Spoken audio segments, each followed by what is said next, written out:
Boa noite, amados irmãos. Vamos dar início a mais um culto de adoração a Deus.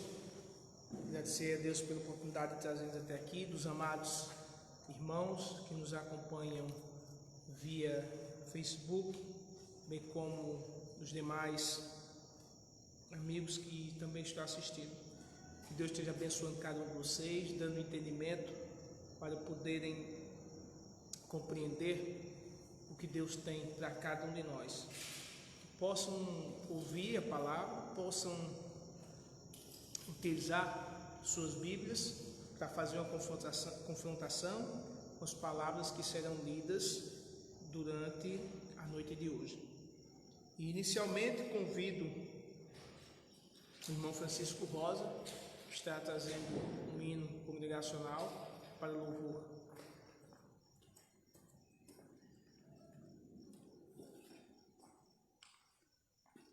Saúdo a todos nesse momento com boa noite. Os que estão em casa, possamos cantar alegremente ao Senhor com o primeiro hino desta noite. Gostaria que todos pudessem abrir os cantores cristãos no hino 468, Testemunhos, para oferecermos assim a Deus.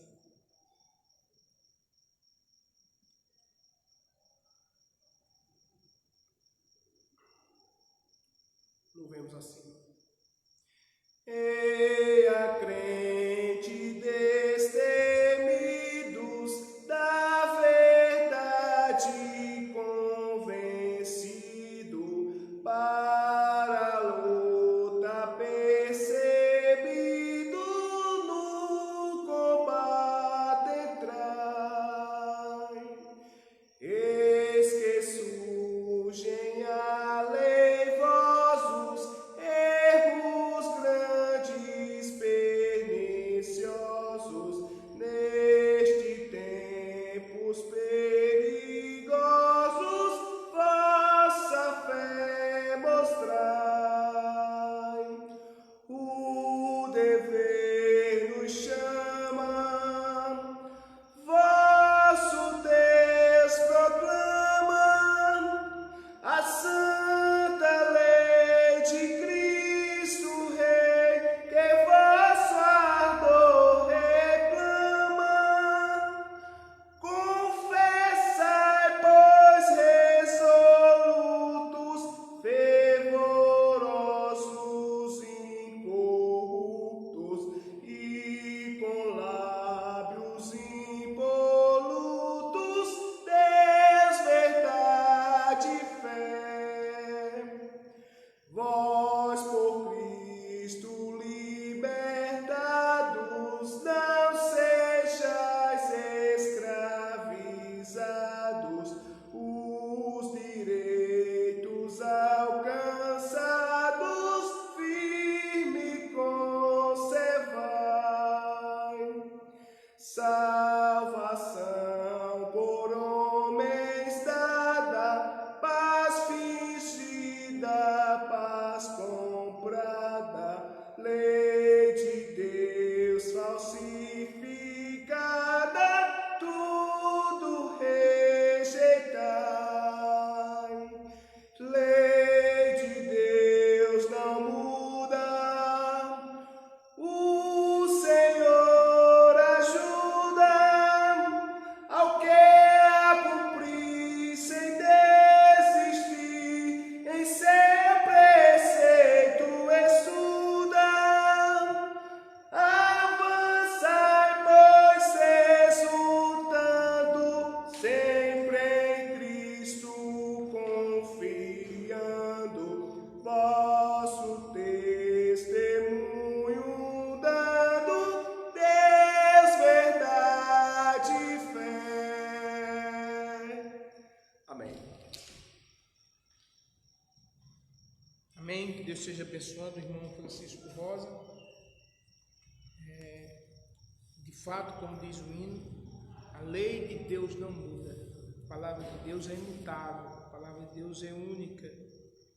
E nós temos que ter bastante cuidado ao estudarmos a palavra de Deus, atermos aos textos recépticos e masoréticos, especificamente a Bíblia, que de fato é mais que mais se aproxima a tais textos, que é a Almeida Corrigida Fiel.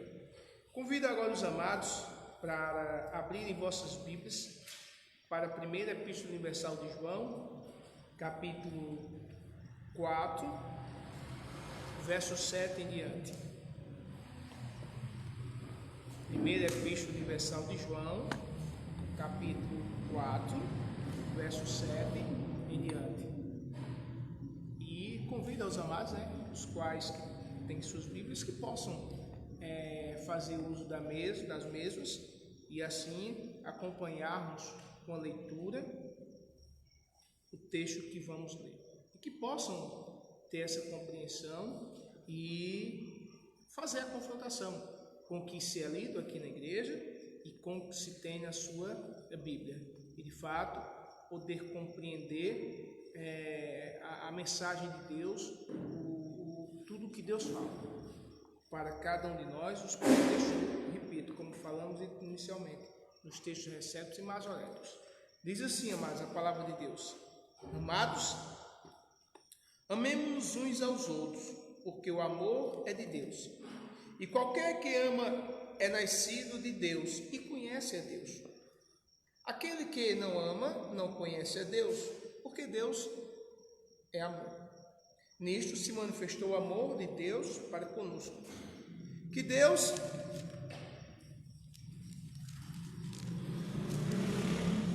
enviou o seu Filho unigênito ao mundo, para que por ele vivamos. Nisto está o amor, não em que nós tenhamos amado a Deus, mas em que ele nos amou a nós e enviou o seu Filho para propiciação pelos nossos pecados. Amados, se Deus assim nos amou, também nós devemos amar uns aos outros. Ninguém jamais viu a Deus. Se nos amamos uns aos outros, Deus está em nós, e em nós é perfeito o seu amor. Nisto conhecemos que estamos nele, e ele em nós, pois que nos deu do seu Espírito. E testificamos que o Pai enviou seu Filho para Salvador do mundo. Qualquer que confessar que Jesus é o Filho de Deus, Deus está nele e ele em Deus. E nós conhecemos e cremos no amor que Deus nos tem. Deus é amor. E quem está em amor está em Deus e Deus nele. Nisto é perfeito o amor para conosco, para que no dia do juízo tenhamos confiança, porque qual ele é, somos nós também neste mundo. No amor não há temor, antes o perfeito amor lança fora o temor, porque o temor tem consigo a pena, e o que teme não é perfeito em amor. Nós o amamos porque ele nos amou primeiro. Se alguém diz, eu amo a Deus e odeia seu irmão, é mentiroso. Pois quem não ama seu irmão, ao qual viu, como pode amar a Deus a quem não viu? E dele temos este mandamento, que quem ama a Deus, ame também o seu irmão. Amém, amados? Deus possa nos dar entendimento, sabedoria, para aplicarmos todos os seus ensinamentos doutrinários em nossa vida e na vida da igreja. Convido agora o quadro especiais do irmão Francisco Rosa.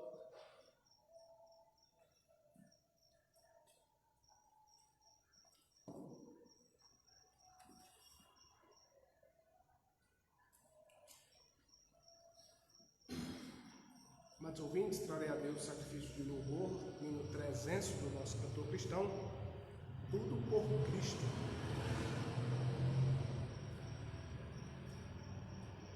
Do Salvador bendito, sempre desejo ser livre do mundo iníquo, quero também viver para Cristo, tudo lhe dedicar, tudo por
Deus esteja abençoando o irmão Neto, sua família, de fato, tudo para Cristo, tudo para Cristo.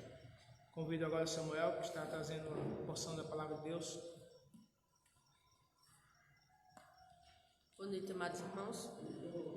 Gostaria que abrisse as nossas Bíblias em Efésios, capítulo 2, versos do 1 em diante. Amém? Assim está escrito na palavra de Deus.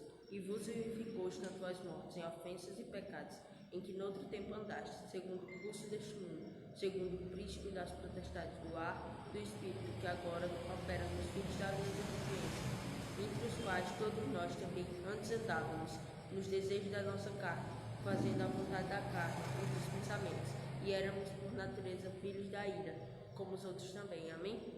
Amém. Amém. Amém?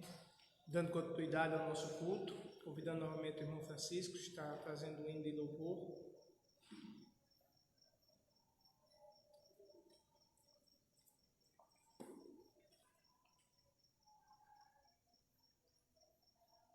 O primeiro hino a ser cantado foi Testemunhos. O segundo, Tudo por Cristo. E agora, na próxima folha, ao lado do Testemunhos, cantaremos Corajosos, oferecendo a Deus sempre sacrifício de louvor. Aos irmãos que estão em casa possam abrir novamente seus cantores cristãos para juntos ao Senhor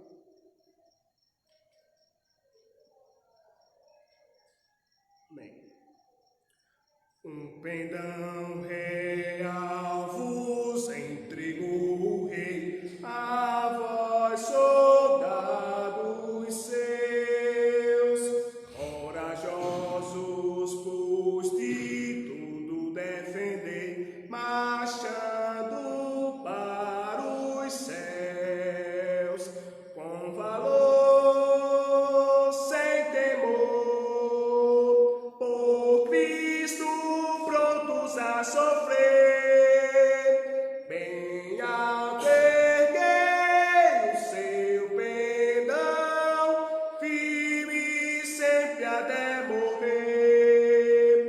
Eis formado já maligno batalhões do grande usurpador,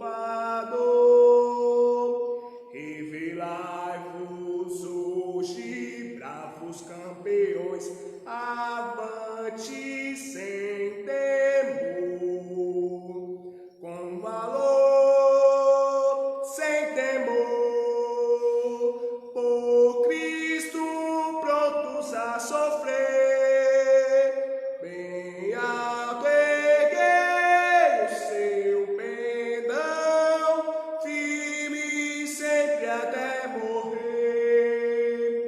Ó, sejamos todos a Jesus leais e ao seu real pendão, os que na batalha sempre são fiéis, com ele reinarão, com valor, sem temor, por Cristo prontos a sofrer, bem alterguei o seu pendão, firme sempre até morrer.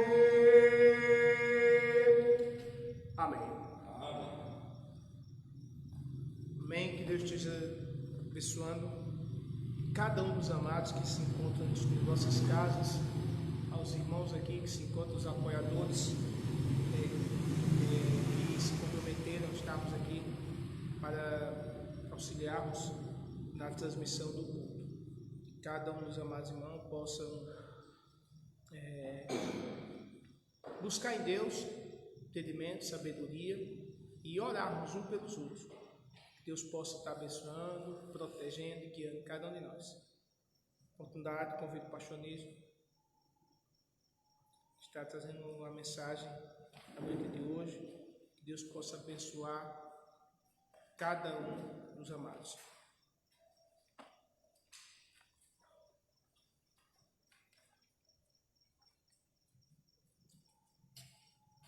conferência hoje.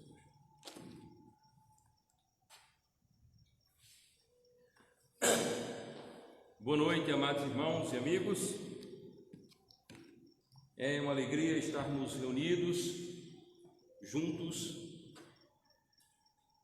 eu e a equipe de apoio aqui, como se remeteu o irmão Beck, e os amados irmãos em vossas residências, em vossas casas.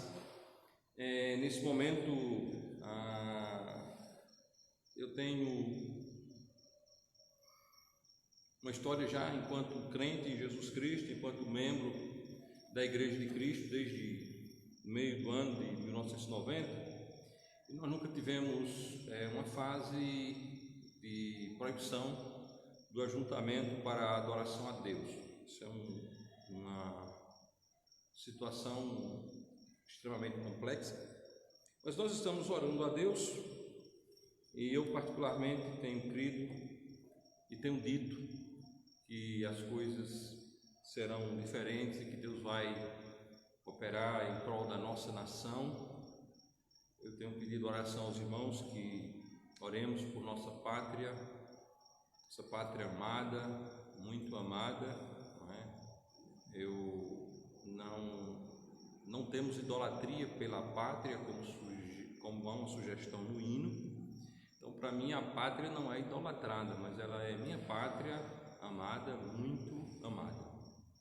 E nós somos agraciados por Deus por termos tido o privilégio de nascermos em um lugar extremamente privilegiado por as coisas criadas por Deus. Peço aos irmãos que orem uns pelos outros, orem pela saúde física, pela saúde emocional e pela saúde financeira dos irmãos em Cristo Jesus. Não é hipocrisia pedir aos irmãos que orem pela saúde financeira dos outros irmãos, certo? Porque é necessário estarmos fazendo isso para a honra e glória do nosso Deus. De modo muito especial, nós também pedimos a Deus pela nossa cidade, para que Deus abençoe as famílias dessa cidade, que Deus abençoe aqueles que são geradores de emprego nessa cidade. Nós ouvimos recentemente um áudio de um empregador aqui dessa cidade, aos prantos, por causa da situação que a cidade passa. Orar também pelo nosso presidente, o presidente da nossa nação, e sua equipe de trabalho, e buscar orientação sempre lá no site da saúde, porque tem muita coisa que é contraditória àquilo que é proposto por lá. Vamos orar pelas autoridades constituídas e pedir para oração pelo nosso presidente. Não é alguém pode dizer, mas isso é política no tempo. Não é política no tempo, não. A palavra de Deus manda que nós devamos orar pelas autoridades. E a autoridade maior, segundo a Constituição brasileira, é o nosso presidente. Então, vamos orar para que Deus dê a ele sabedoria para liderar as coisas da maneira correta. E a minha grande esperança é que os crentes sairão dessa com mais convicção, que os crentes sairão dessa com mais amor pela obra de Deus, e que o Brasil dos brasileiros sairá mais brasileiro e pronto para passar por essa crise, certo? Eu peço aos irmãos que orem por isso. Nenhum povo é forte se não for patriota. O povo mais forte do mundo, o povo mais resistente do mundo é o povo judeu. O povo judeu já foi espalhado por todos os lugares, já foi um povo sem pátria, sem terra, mas continuou e hoje é uma das mais prósperas nações do mundo. por causa de um valor, o patriotismo. Então aprendamos também com aquele povo, amém? Então são orientações que são necessárias. Por que são necessárias? Porque nós vivemos aqui. Eu sei que eu não sou daqui no sentido, a qualquer momento eu devo ser arrebatado, né? Uma outra coisa, eu tenho me preocupado demais. Eu vi 2 mensagens esse final de semana, quer dizer, eu não acompanhei toda, 2 pessoas defendendo que o crente vai passar pela tribulação, pelo amor de Deus. Aproveitar um momento de crise como esse, por exemplo, olha, se prepara que você vai passar pela tribulação. Brincadeira de mau gosto, né? Brincadeira de mau gosto. Então, peço aos irmãos que estejam orando pelas pessoas. Eu tenho certeza que você está sentindo saudade das pessoas na sua vida, tá? Só está isolado. Eu sou um entusiasta de pessoas, eu sempre gostei de pessoas. Eu repito muito que eu trabalhei ali com mais de 1000 pessoas, e aquelas mais de 1000 pessoas era que me fazia trabalhar, porque eu gosto de gente. Eu gosto de gente até que me contradiz, de gente que é contrária aos meus pensamentos, porque eu fui educado por um homem que dava bom dia, boa tarde, boa noite até as pessoas que ele não conhecia. E às vezes minha mãe dizia, quem é ele? O pai dizia, eu nunca vi na vida, mas é melhor eu dar bom dia, boa tarde ou boa noite e ele responder, do que eu dizer uma coisa ruim com ele e ele responder com uma coisa ruim para mim, certo? Então eu sou uma pessoa que gosta de gente, certo? E eu peço a vocês que orem pelo nosso povo. Você sabe o valor da oração do justo, né? Eu não vou falar sobre esse assunto, mas vocês já ouviram falar de um camarada chamado, quem foi aquele homem que orou e choveu? Quem lembra? Está registrado lá no livro de Tiago. Alguém lembra? A palavra de Deus diz que ele era um homem como nós também. Eu vou ler só essa passagem nesse assunto, que é essa exortação à oração pelo povo, pelo brasileiro, pelo chinês, pelo coreano, pelas pessoas. Ora pelas pessoas. O nosso negócio é com as pessoas, né? Ore pelas pessoas. Vamos até Timóteo não, Tiago. E nós vamos fazer uma leiturazinha rápida aqui, exortando esta questão da oração, certo? Para a honra e glória de Deus. A palavra de Deus diz em Tiago capítulo 5,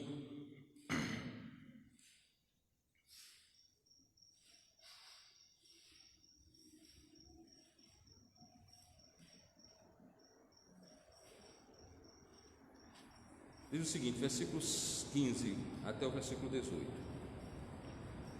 E a oração da fé salvará o doente, e o Senhor o levantará, e se houver cometido pecados, ser-lhe-ão perdoados.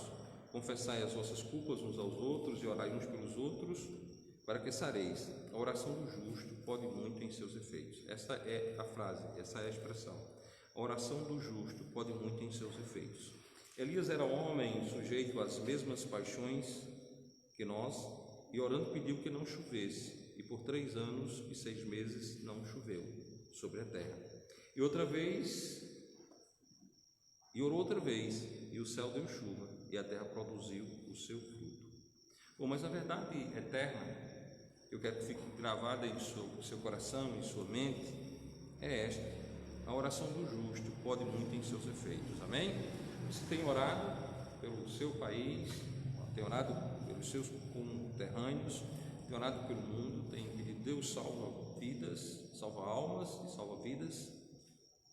Ore. Talvez você seja o justo que deva orar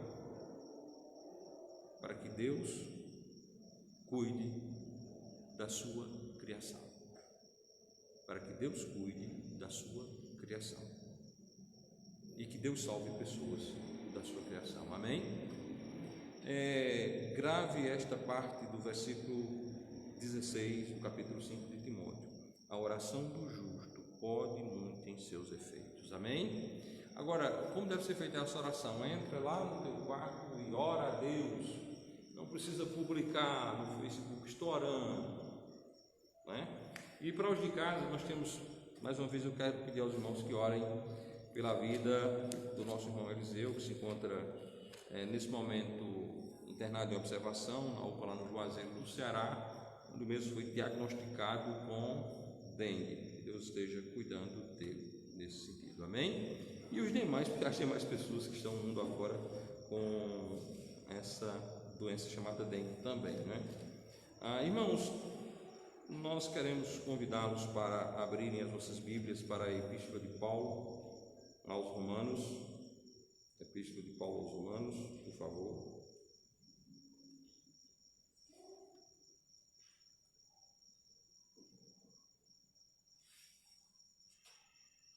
Capítulo 9.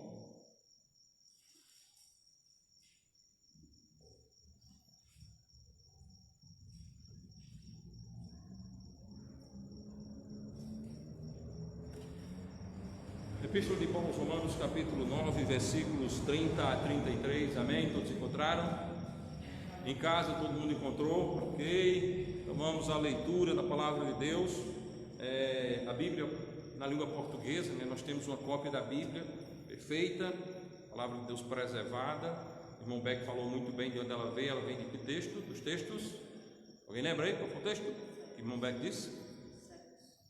Textos receptos e masoréticos, TT, texto tradicional. Nós temos uma cópia da Bíblia, graças a Deus por isso. A palavra de Deus, essa cópia, a Escritura é a palavra de Deus, é a Bíblia, e nós vamos ler nela para a honra e glória do nosso Deus. Almeida Corrigida, fiel à Sociedade Bíblica Trinitariana do Brasil. Vejamos então o que diz a palavra de Deus. Que diremos, pois? Que os gentios que não buscavam a justiça alcançaram a justiça? Sim, mas a justiça que é pela fé. Mas Israel, que buscava a lei da justiça, não chegou à lei da justiça. Por quê? Porque não foi pela fé, mas como que pelas obras da lei, pois tropeçaram na pedra de tropeço. Como está escrito: eis que põe em Sião uma pedra de tropeço e uma rocha de escândalo, e todo aquele que crê nela não será confundido. Amém? Amados irmãos, que Deus aplique em nosso coração, mente e vida a sua palavra. Nós temos aqui um texto magnífico que apresenta-nos a rocha da nossa salvação, que apresenta-nos a pedra principal do edifício da salvação, que é Jesus Cristo. A palavra de Deus no texto supra inicia-se com uma pergunta: que diremos, pois? Que os gentios que não buscavam a justiça alcançaram a justiça? Sim, mas a justiça que é pela fé. Amados irmãos, nós temos um contexto histórico-cultural bíblico, uma separação de um povo, o povo de Israel. Nós temos a construção do povo de Israel, a formação do povo judeu a partir de um chamado de um homem. Deus chamou Abraão, e daquele homem Deus fez uma nação. É importante frisar que lá no Velho Testamento você não encontra somente a dispensação da lei. Eu tenho repetido muitas vezes isso, e a repetição é segurança para vós, para que nós não sejamos ignorantes e não saibamos repartir a palavra de Deus e achar que lá no Velho Testamento você tem a lei e cá no Novo Testamento você tem a graça e ponto final. Não é bem assim. Não é bem assim. Nós somos sabedores que Deus criou o homem em perfeita comunhão com ele e o colocou no jardim do Éden e deu a ordem a ele que o homem podia comer de tudo que ele tinha criado, certo? E a crença de um batista fundamentalista é exatamente nessa verdade que a Bíblia diz que Deus criou todas as coisas, inclusive o homem. Agora, Deus não criou inicialmente a nação de Israel, Deus criou Adão. Adão pecou. Adão teve filhos e filhas, e dentre estes filhos e filhas de Adão, Deus trabalha com 7. E o mundo foi povoado. Então veio o dilúvio, para salvar o povo durante o dilúvio, Deus usou uma arca. Para construir a arca, Deus usou Noé. Bom, e depois nós temos o desenvolvimento e novamente a prosperidade e o crescimento da raça, mas a gente não temos ainda Israel. Nós não encontramos Israel aí. Nós só vamos encontrar o proto-Israel quando nós vamos ver Deus chamando Abraão, mandando que ele saia do meio da sua parentela. E Deus chama Abraão dentro de uma perspectiva de promessa. E Deus chama Abraão não sendo Abraão ainda circuncidado. Ou seja, Deus chama Abraão sem Abraão ser ainda literalmente um judeu. Isso é de grande importância, e Paulo, na graça que Deus o deu, por ser um dos homens escolhidos por Deus para receber a inspiração da sua palavra, da palavra de Deus, ele trata disso com muita sabedoria, com muito tato, com muito zelo, e nós vemos essa distinção feita por Paulo em suas epístolas. Bom, então Deus chamou Abraão, e Deus prometeu a Abraão que faria dele uma nação. Agora, irmãos, eu pedi aos irmãos que orassem pelo nosso país, que orassem pelos nossos irmãos, que orassem pelo povo, que orassem por pessoas, que é muito importante fazer isso, porque Deus é um Deus que faz milagres. Deus não é um Deus que hoje use milagreiros. Se eu chegar para cá para vocês e dizer: olha, o irmão Neto tem um dom especial de fazer milagres, eu sou um mentiroso, e se o irmão Neto concordar comigo, ele é também um mentiroso. Se qualquer um de vocês disser: não, vá lá para a igreja que o pastor Nísio vai orar e Deus vai... Você é um mentiroso, e se eu aceitar isso, eu sou um mentiroso também. Mas uma coisa que nós não podemos negar: o nosso Deus opera milagres, amém? Ele opera do jeito dele, quando ele quer e na hora dele. Isso é um fato. Por isso que nós devemos orar a este Deus que é capaz de operar milagres. Aí você diz: mas espera aí, o que é que tem milagres com essa mensagem? Porque a promessa de Deus foi feita a Abraão, e para que ela fosse cumprida foi necessário um milagre. Abraão já era velho e a sua mulher já tinha o ventre adormecido, ou seja, há muito que lhe faltava o costume das mulheres, usando uma linguagem bíblica que hoje nós podemos ser mais prático e dizer: faltava a ela aquele sinal de reprodutividade, que é a menstruação. Já tinha secado o útero, não mais menstruava, já tinha chegado àquela fase que a medicina chama de menopausa, não é isso? Então veja bem, ela não tinha mais capacidade de procriar, e Deus operou o milagre, amém? Para que essa nação que Deus prometeu a Abraão ela fosse constituída, foi necessário um milagre. E podemos dizer que houve outros milagres nessa história, mas nós queremos aqui na base, no nascedouro, quando nós falamos da nação de Israel em protótipo, foi necessário um milagre. Foi necessário um milagre. Agora, esse milagre ele vem acompanhado de uma outra promessa, a promessa de vida eterna, a qual a lei não pode invalidar.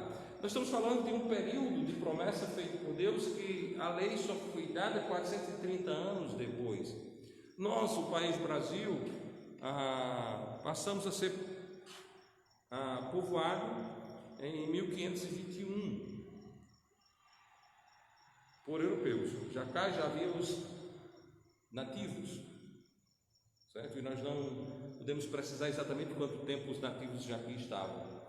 Porém, conhecido como Brasil, né? Nós vamos dizer de 1500 para cá.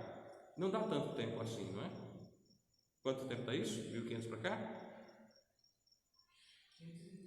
521 anos. Ou seja, a lei foi dada 520 anos, foi isso tudo isso? 520 anos, não foi tudo isso? Mais 1500 para 2500, mais 20, 520, certo? Então veja bem, tira 430, fica quanto? Fica 1070, ou seja, não, fica 90 anos, ou seja, toda a história do Brasil só é 90 anos a mais do que de Abraão até a lei. Está entendendo? Então a lei veio 430 anos depois dessa narrativa que nós estamos fazendo aqui. O que eu estou apresentando a vocês é que a palavra de Deus, a história de Deus com o homem, a história da promessa de Deus para salvar o pecador, ela não nasce com a lei. 430 anos antes da lei, Deus faz o pacto, Deus chama Abraão e Deus promete que da descendência de Abraão serão benditas todas as famílias da terra e que essa descendência é Cristo. Essa descendência é Cristo. De manhã o irmão Neto leu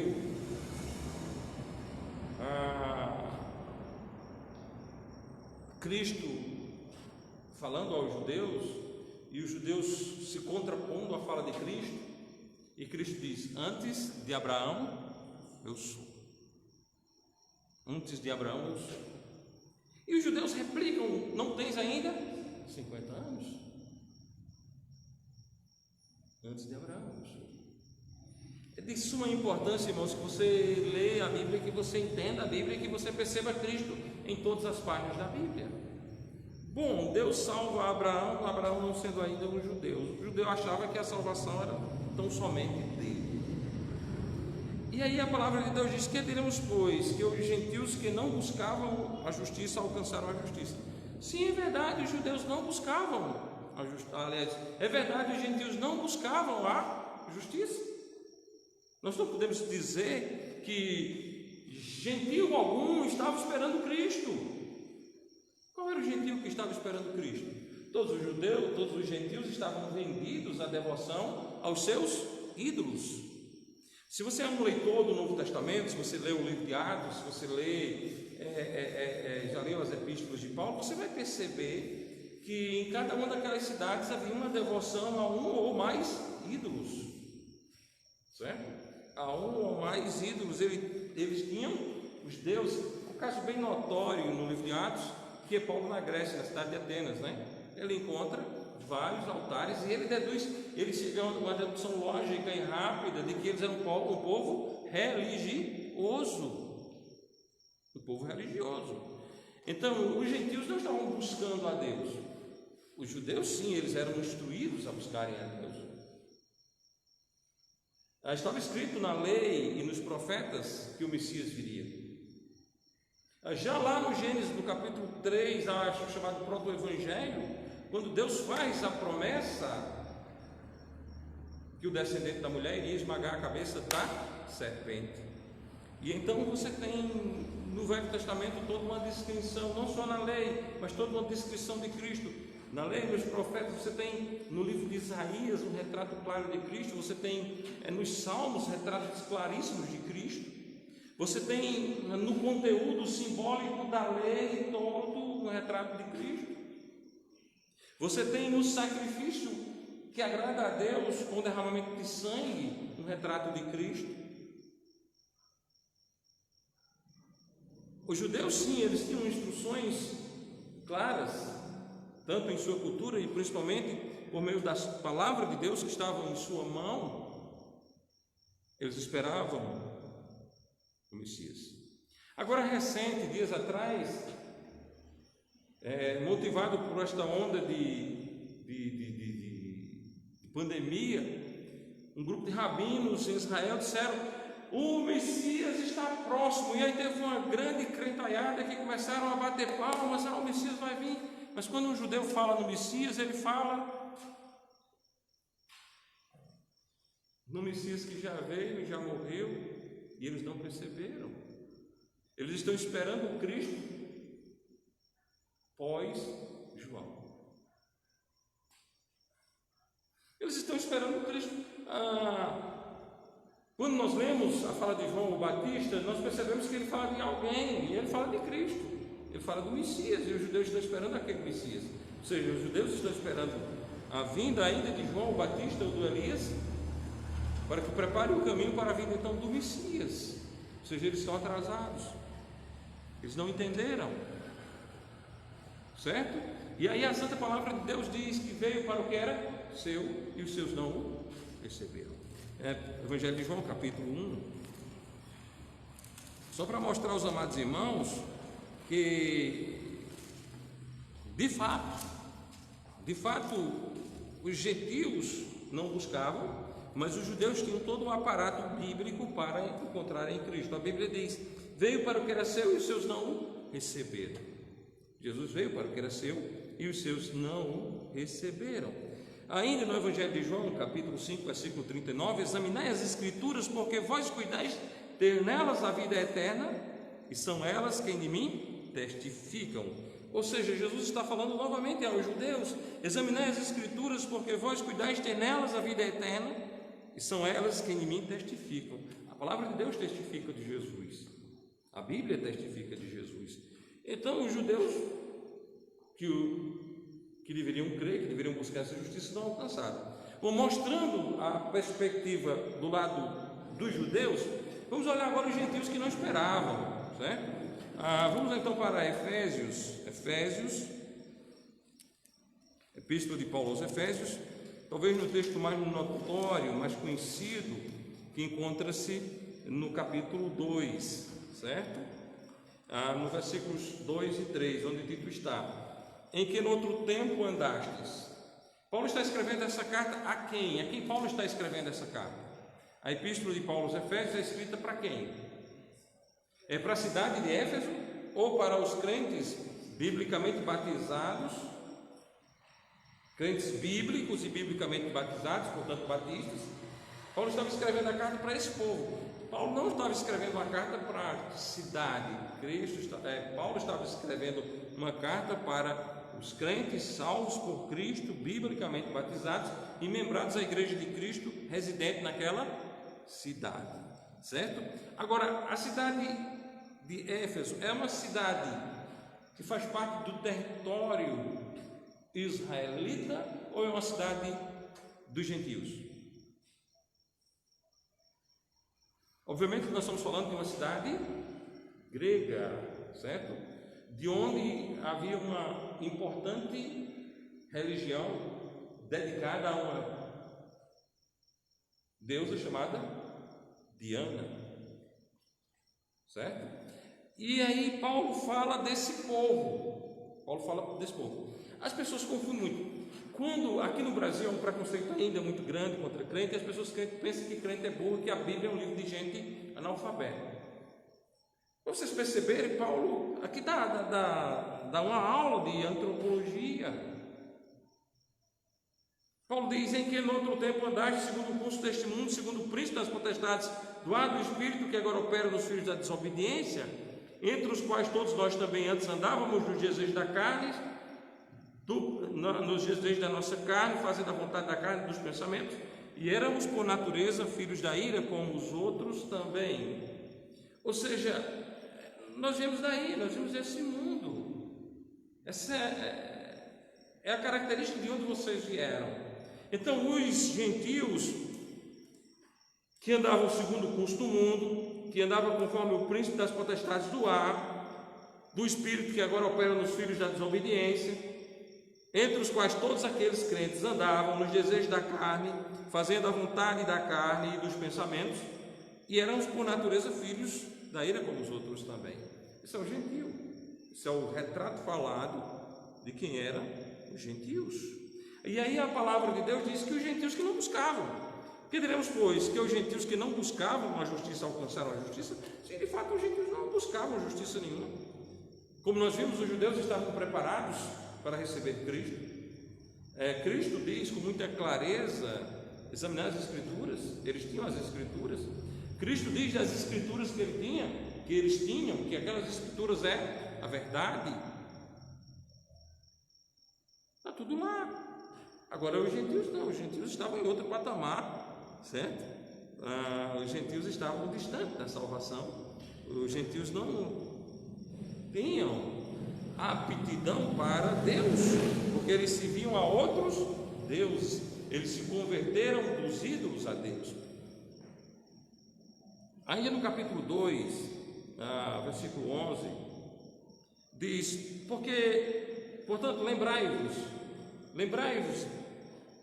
de que vós, noutro tempo, eres gentios na carne, chamado incircuncisão pelos que na carne se chamam circuncisão, feita pela mão dos homens, que naquele tempo estavam sem Cristo, separados da comunidade de Israel, estranhos às alianças da promessa, não tendo esperanças sem Deus no mundo. Esses eram os gentios. Capítulo 2, versículos 11 e 12. Esses eram os gentios. Os gentios não tinham aptidão alguma para buscarem ao Senhor. Os gentios não tinham aptidão nenhuma para se curvarem perante o Senhor. Os gentios tinham uma deliberada vontade de desobedecer, uma deliberada vontade de exercitar a sua carnalidade e a sua pecaminosidade. Isso era a vida dos gentios. Em Tessalonicenses, primeira epístola de Paulo aos Tessalonicenses, capítulo 1,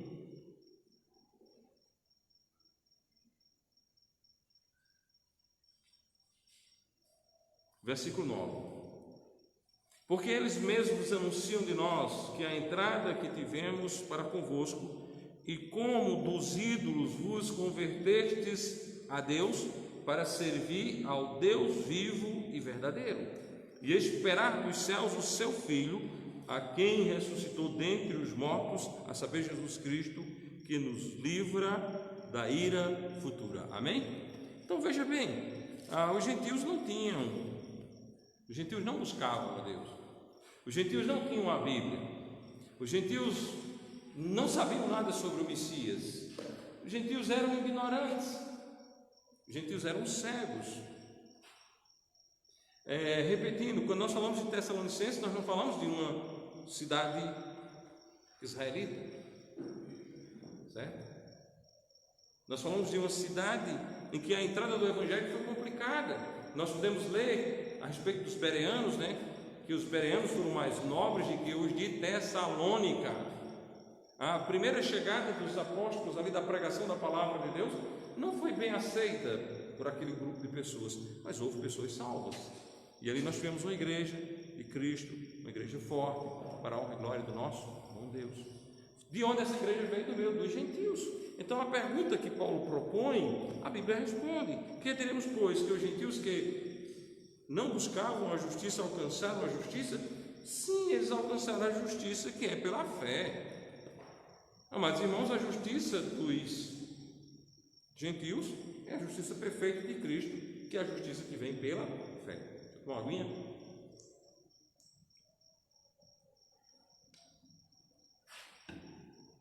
Então alcançaram a justiça que vem pela fé. Existe nos ricões teológicos uma grande discussão se a salvação é pela fé, se a salvação é pelas obras, se a salvação é pelo misto de fé e obras, se Deus exige obras para a salvação do homem. E aí nós temos uma grandíssima confusão nesse meio teológico, certo? Que atinge muita gente, atinge muitas pessoas. Talvez você que esteja em casa, que não seja membro dessa igreja, esteja nos acompanhando, até tenha uma certa dúvida em relação a isso. Veja bem, os gentios foram justificados pela justiça que é pela fé. Automaticamente podemos afirmar que não é pela justiça que vem das obras nem da lei. E aí a palavra de Deus está recheada de textos que nos fala, que nos ensina a esse respeito, que nos fala e nos ensina a esse respeito. Então vamos olhar alguns textos, certo? A justiça que vem pela fé. No capítulo 10 de Romanos, no versículo 17 diz: de sorte que a fé vem pelo ouvir, e ouvir pela palavra de Deus. No versículo 16 diz: mas nem todos têm obedecido ao Evangelho, pois Isaías diz: Senhor, quem creu na nossa pregação, de sorte que a fé pelo ouvir, e o ouvir pela palavra de Deus. Amados irmãos, a salvação ela ocorre quando alguém escuta a palavra de Deus e crê. Nós lemos que os de Tessalônica, eles se converteram dos ídolos ao Deus vivo. Eles se converteram do Deus, do falso Deus, dos ídolos, ao Deus vivo. Por quê? Porque ouviram a pregação do Evangelho. Nós vamos voltar lá rapidamente só para mostrar que houve pregação, que houve alguém que falou, que houve alguém que entrou pregando o Evangelho de nosso Senhor e Salvador Jesus Cristo ali, certo? Versículo 7 em diante. Aliás, vamos ler desde o versículo 6. E vós fostes feitos nossos imitadores e do Senhor, recebendo a palavra em muita tribulação com gozo do Espírito, de maneira que fostes exemplo para todos os fiéis na Macedônia e Acaia. Porque por vós soou a palavra do Senhor, não somente na Macedônia e Acaia, mas também em todos os lugares a vossa fé para com Deus se espalhou de tal maneira que dela não temos necessidade de falar coisa alguma, porque eles mesmos anunciam de nós qual a entrada que tivemos para convosco e como dos ídolos vos convertestes a Deus para servir ao Deus vivo e verdadeiro. Houve esta conversão porque houve a pregação da palavra. Paulo adentrou ali pregando o Evangelho do nosso Senhor e Salvador Jesus Cristo. Ouviram a palavra. Então a salvação é por meio da fé, e a fé vem por meio de ouvir a palavra, de sorte que a fé é pelo ouvir da palavra de Deus.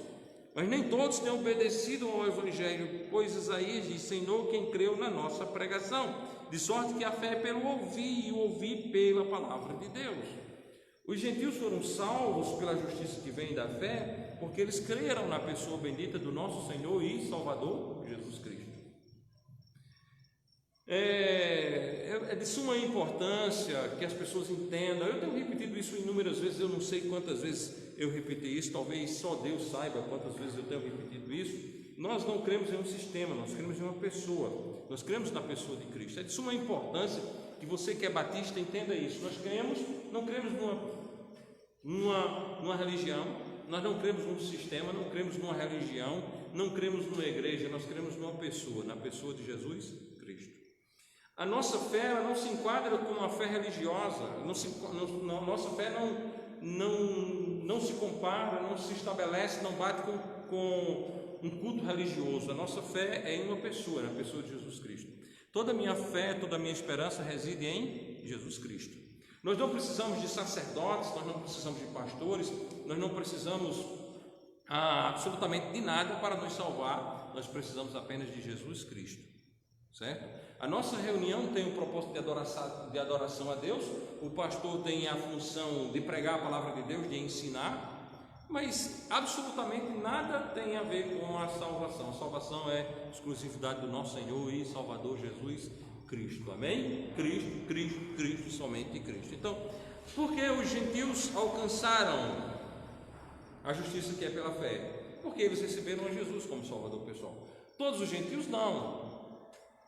Nem todos ouviram o Evangelho, mas aqueles que creram na pregação do Evangelho, esses foram salvos por meio da fé. Nós estamos tomando como base um outro livro, que é a Epístola de Paulo aos Romanos, que é uma carta escrita aos crentes que estão em Roma, certo? É uma carta escrita por Paulo àqueles santos que estão em Roma, aquela igreja bíblica, portanto batista. Quando nós falamos de batista, de doutrina batista, que tem autoridade para fazer outros batistas por meio da pregação e do batismo, certo? Que estava em Roma, e aquela igreja é uma igreja de crentes gentios, e como estes crentes gentios ali em Roma, eles foram justificados pela fé no nosso Senhor e Salvador Jesus Cristo. Bom, e aí mais uma vez Paulo vai fazer uma amarra. Eu amo estudar as epístolas de Paulo, certo? Eu tenho verdadeiro amor pelos estudos, a forma como Paulo ensina, porque Paulo ele usa de uma linkagem perfeita. Você pode dizer, ei, peraí, link é coisa da atualidade, não, mas Paulo linka as coisas de forma perfeita. Paulo faz uma linkagem da graça com a promessa de forma magnífica, e olha essa preciosidade, essa pérola, essa pepita de ouro aqui em Romanos capítulo 4, falando de Abraão. Ele diz: e estando certíssimo de que o que ele tinha prometido também era poderoso para o fazer. Aqui está a razão pela qual Paulo lá em Efésios, ele diz que ele fala de salvação por meio da fé, e lá em Gálatas ele diz que o crente é bendito com o crente Abraão, né? Nós somos benditos com o crente Abraão. Ou seja, aqui ele diz, estando certíssimo de que o que ele tinha prometido também era poderoso para o fazer, assim isso lhe foi também imputado como justiça. Ou seja, a imputação da justiça foi feita a Abraão, porque ele estava certíssimo de que aquele que havia prometido era poderoso para o fazer. Nós falamos aqui recentemente sobre a promessa que ele nos fez. Qual foi a promessa que Cristo nos fez? Que está lá no livro de 1 João. A vida eterna. A vida eterna. Então nós estamos certíssimos. Um batista é um crente que crê da seguinte maneira: um batista está certíssimo um batista está certíssimo de que o que ele prometeu também é poderoso para fazer. E o que ele prometeu?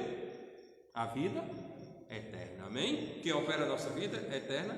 Jesus Cristo. Quem nos deu a vida eterna foi Jesus Cristo. Mas vamos seguir no texto. Ora, não só por causa dele que está escrito que ele foi tomado em conta. O texto diz: assim isso lhe foi também imputado como justiça. Foi imputado como justiça a Abraão. Mas olha que maravilha, olha o que a Bíblia vai dizer. Ora, não só por causa dele está escrito que ele fosse tomado em conta, mas também por nós. A quem será tomado em conta? Os que cremos naquele que dentre os mortos ressuscitou, a Jesus nosso Senhor. Pergunta: Deus cumpriu o que prometeu a Abraão? Você que está em casa, medita. Deus prometeu, aliás, Deus cumpriu o que prometeu a Abraão?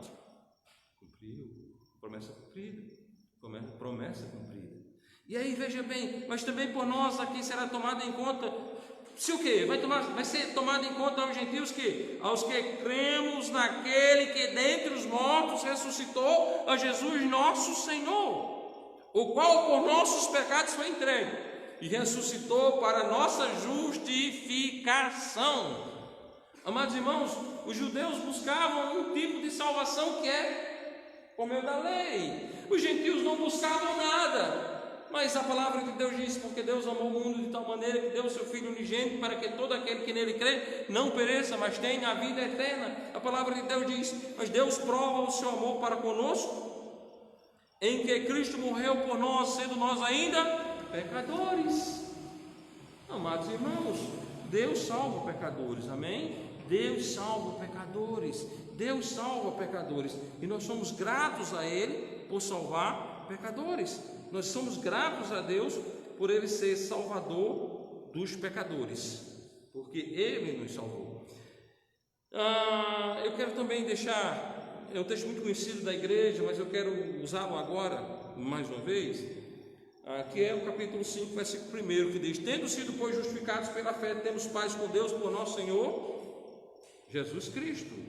Eu acredito que todos vocês devem ter esse texto decorado, deve ter esse texto na ponta da língua, porque tendo sido, pois, justificados pela fé, pela justiça que vem da fé, pela justiça que vem da fé, temos paz com Deus por nosso Senhor e Salvador Jesus Cristo. Nós somos salvos, nós temos salvação dada-nos por Deus, e essa salvação, ela é operada, ela é dada-nos porque Deus nos concedeu o privilégio e o dom da fé, para a honra e glória do nosso Deus.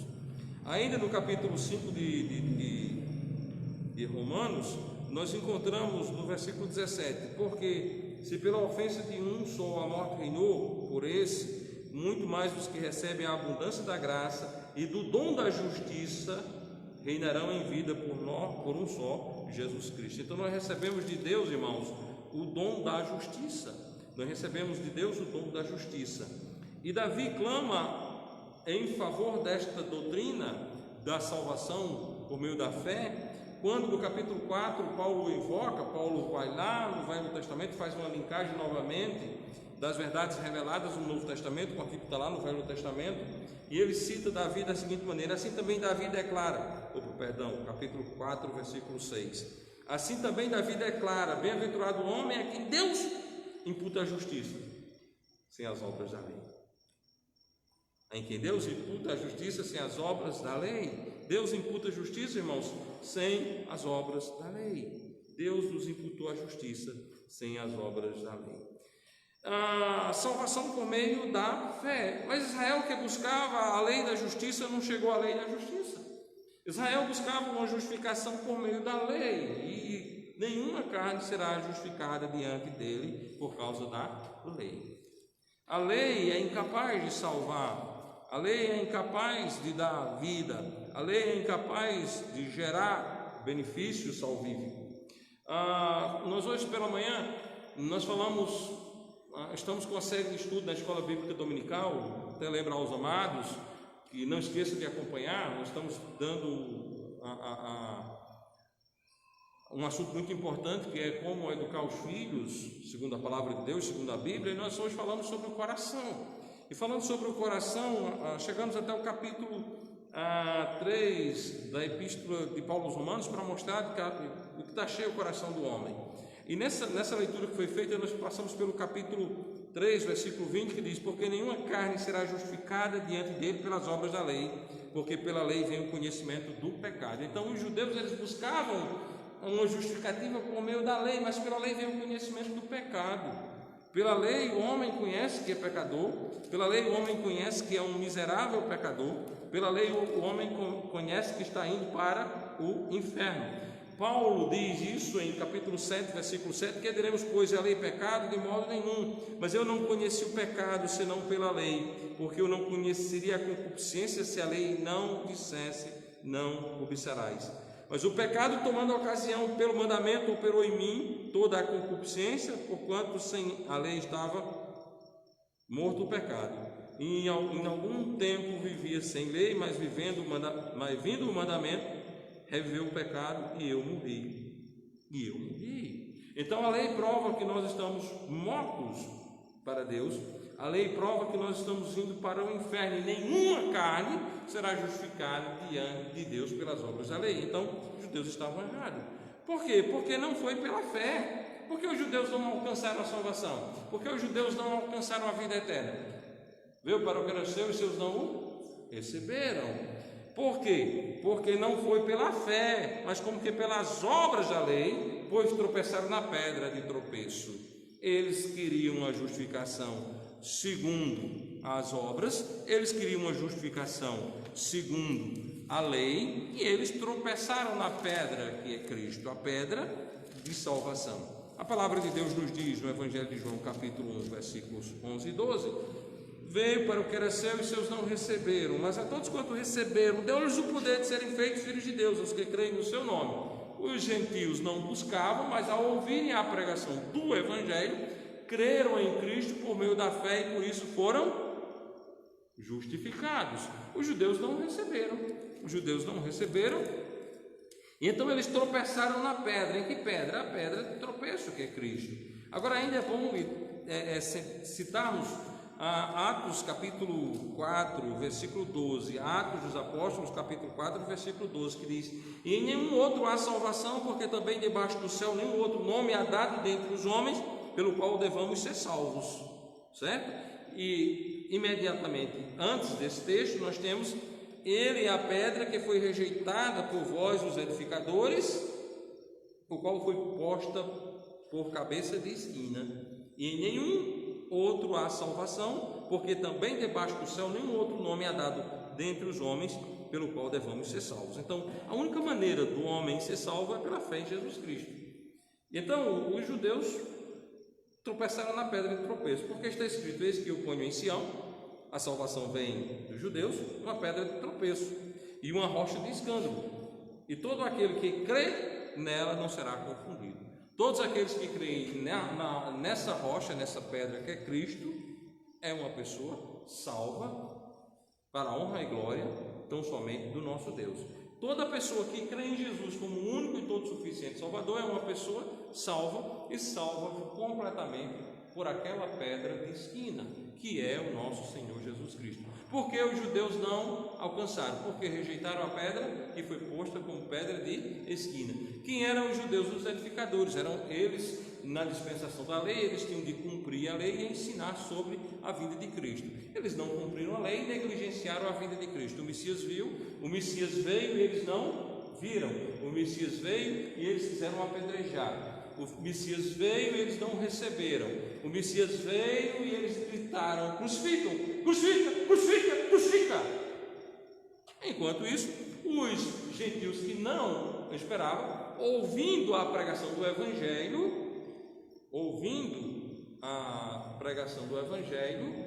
certo?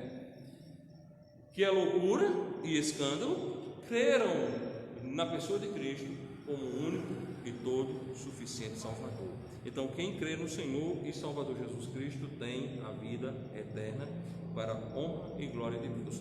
Finalizando com o capítulo 10, versículo 13, que diz: porque todo aquele que invocar o nome do Senhor será salvo. Amém? Todo aquele que crê em Jesus como o único e todo suficiente Salvador é uma pessoa salva. Que Deus abençoe esta igreja, que possa crescer sempre, mantendo-se na base desse alicerce. Quem crê em Jesus é uma pessoa salva. Mas pastor, não precisa ser batizado para ser membro da igreja? Sim. Para ser salvo? Não. Mas pastor, precisa frequentar a igreja todos os domingos? Para ser salvo não precisa nunca nem vir na igreja. Agora, para ser um membro ativo e operante, sendo edificado na obra e na igreja de Deus, é preciso vir, certo? Mas para ser salvo, apenas uma coisa: Jesus Cristo. Apenas a pedra é a pedra de salvação. A pedra é Cristo. Que Deus abençoe a vida de cada um e que Deus abençoe aqueles que estão em casa, os nossos irmãos que estão em casa, os nossos amigos que estão em casa e aqueles que apenas iam passando e pararam um pouquinho para ouvir a mensagem. Que Deus nos abençoe, que Deus nos guarde, que Deus nos leve a perfeito crescimento nele. E aqueles que não são salvos, receba a pedra que é Cristo e seja salvo. Amém e amém.